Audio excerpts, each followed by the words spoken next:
Bhagavad Gita Chapter 4 verse 26. Sometimes the greatest sacrifice is not what you give, but what you control. Namaste. In this verse, Krishna describes another form of yajna, a sacrifice performed through discipline and self-mastery. He says, some offer the senses into the fire of restraint, while others offer sense objects into the fire of the senses. Krishna is explaining two inner approaches to spiritual practice. The first is the path of self-control. Here the seeker restrains the senses, not through suppression, but through awareness. The eyes are protected from unnecessary distraction.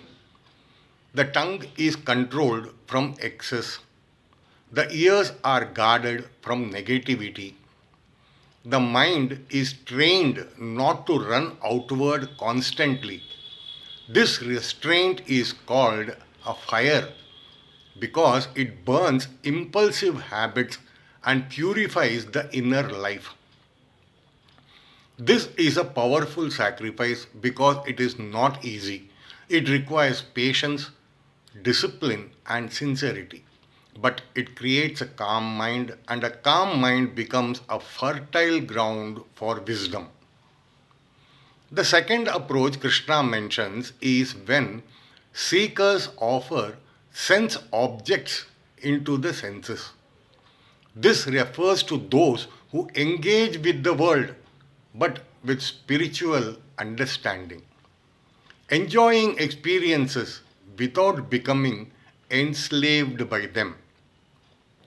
They do not deny life, but they do not cling to it either. They experience the world yet remain inwardly detached.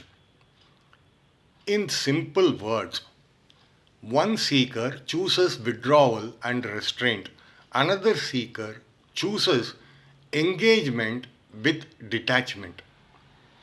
Both are forms of sacrifice when done with purity and awareness. Krishna is showing that spiritual progress does not depend on one rigid method. What matters is intention to purify the mind and rise above bondage. For Arjuna, this verse is very practical.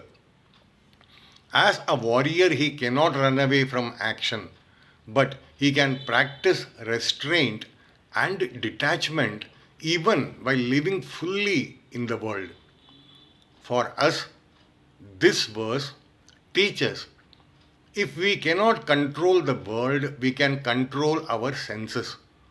And when senses are controlled, the mind becomes free.